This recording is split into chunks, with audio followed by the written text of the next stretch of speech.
Hello YouTube, this is Bucket coming at you today with my Browning BDM pistol. This is also referred to as a Browning dual mode pistol. We'll talk about that here in a minute.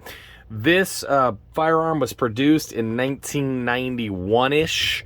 It is an aluminum framed, steel slide, steel barrel firearm. The overall length is 7.85 inches. The width is 1.34 inches. The height is 5.45 inches. The barrel length is going to be a whopping 4.73 inches. It's going to weigh in at 31 ounces. And when this gun was produced back in 1991, it came with two 10-round, California compliant, plus one in the barrel magazine capacity. You ended up getting two of these mags, and when you see them, they will say Browning 9mm Luger, 10-round capacity, made in the USA. That was one of the things Browning was really big on this particular deal. They wanted to make this a USA-made pistol, although they made some in Canada for North American sales as well. And that's why when you look at the slide, it will say Browning Arms Company, Morgan, Utah, and Montreal, PQ. On the other side, you are going to see BDM 9mm Luger, made in the USA, and then you have serial as such. So at the time, the name Browning can be kind of confusing for some people. So Browning, John Moses Browning, who actually started the Browning Company, made a lot of sporting rifles, sporting shotguns, and stuff like that, was really a designer, and he sold almost all of his guns as a license through other companies. Browning Arms Company always still did some of their sporting, but when it came to their pistol designs, they really just contracted out to have guns to sell in the USA with the Browning name on it, but weren't made by Browning Arms Company. The most famous of those would be the Browning High Power, which was made by FN. You had the Browning BDA in 45 ACP. That was made by Sig Sauer. It was the P220. Then you had the Browning BDA 380, which was made by Beretta and was really the Cheetah. They just moved where the safety was. When the FBI said they would like to replace their firearm and they were thinking about moving to 9mm, Browning said, let's manufacture our own firearm. Let's do it in the USA. Let's make our first gun. And that's this gun, the BDM. So when they started off looking at it, they said, well, the High Power is a successful firearm. And when you look at these two firearms, you can see that this gun probably inspired this gun. Some of the problems with this gun were magazine disconnect safety, single action only, safety not the best in the market, and the military sights just weren't going to do. And so they decided that they were going to take this as their inspiration and then fix some of those problems with the BDM. So they did. This is a double action firearm. It does have a better safety, easier to get to, tactile, auditory, very, very good that way. It does have nice 3-dot sights, adjustable 3-dot sights as well. It does still have that double stack magazine, but one of the things that's really great about it is if you look at a lot of the Wonder 9s at the time, they had a relatively small frame, but then these grips added a lot of width to the gun, and they really wanted to have the thinnest gun on the market. So when you look at the BDM, you'll see that the slides are almost non-existent. You take out this screw, this comes off, and the frame is very, very small, which makes this a just great gun to handle.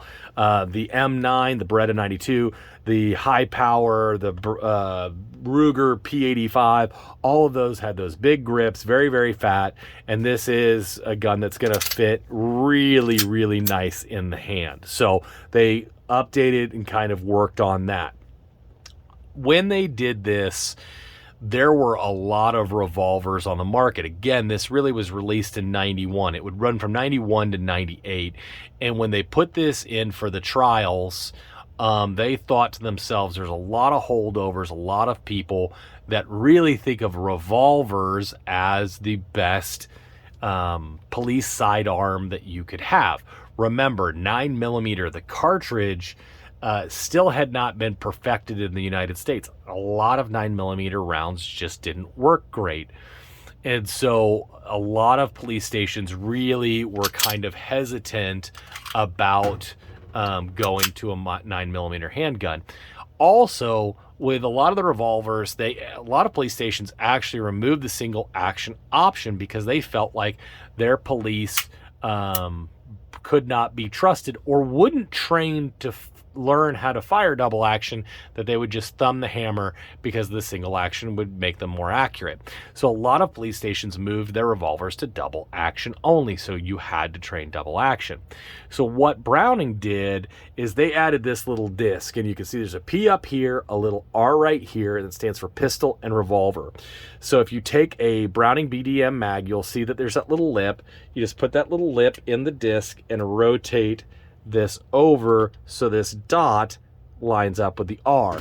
Now this pistol is in what they call revolver mode, or what we would call today DAO, or double action only. So now this firearm is a double action only, and you will pull the trigger and you will get a nice double action only, and doesn't matter when it fires, boom, it goes back to that double action. You've got a 9 to 10 pound trigger pull. And they thought that they would get a lot of police stations that knew they needed to go to an auto loader, but did not like the idea of the dual trigger mode, that they could just adjust this to be double action only. They actually made some of these that were only double action only and didn't have this disc, and so obviously they wouldn't have the decocker safety on it.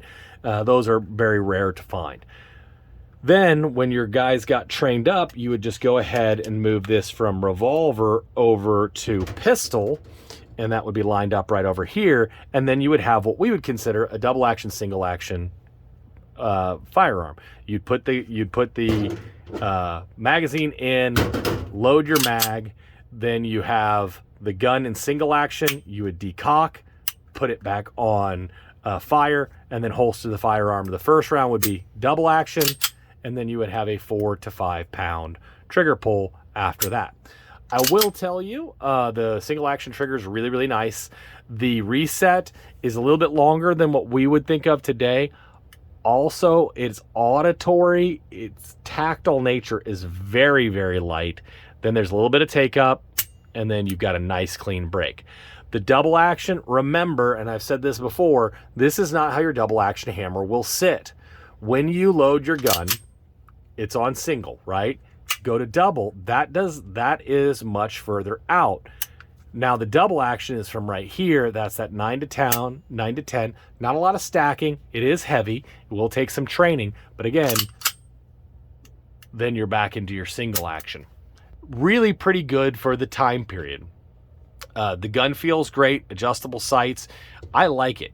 In 1994, the ban on high-capacity magazines ended nationwide. Then you could start buying these 15-round magazines, and there you go. Now you have 15 rounds of capacity. True Wonder 9. To disassemble this pistol, it's a lot like a SIG. You just go ahead, pull the magazine, pull the slide back, pull down this lever. Then you just go ahead and remove the slide. You have a non-captive recoil spring, a Browning style, high power style barrel, good rifling, polished feed ramp. With this block in it, I'm guessing that they took the inspiration from the P200 series, and I'm guessing that this is a stamped slide, and then they had to put a milled block in there to protect it long term. I don't know that for a fact, but that looks like is the case. Reassembly is pretty simple. Just put that barrel back in there. Go ahead and put your recoil spring and guide rod in there like that. There is a little lip right here that you have to get over when you assemble it. So if you just kind of pussyfoot it around, it's going to jam a little bit. You just have to push it. It'll go right on.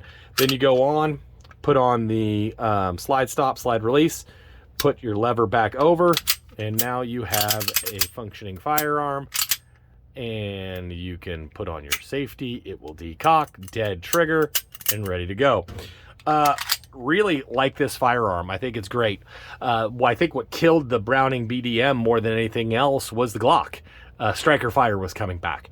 This was a complicated, expensive firearm to produce.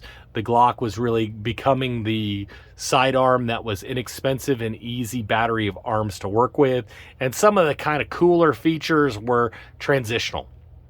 I think more police stations said, if we're going to move to an auto loader, let's move to an auto loader. Let's do it, and let's do it right. And this gun never particularly sold well, not because it's a bad firearm, but because I think it was trying to hold on to the old and slowly transition, and the market was ready to move to a full transition. So I'm excited to get this to the range. I want to thank all of the people that support the bucket, the likes, the comments, the shares, always appreciated. And as always, you stay classy, YouTube. Little baby bucket, do you want to live in California? No. Why? Because I'm not a compliment.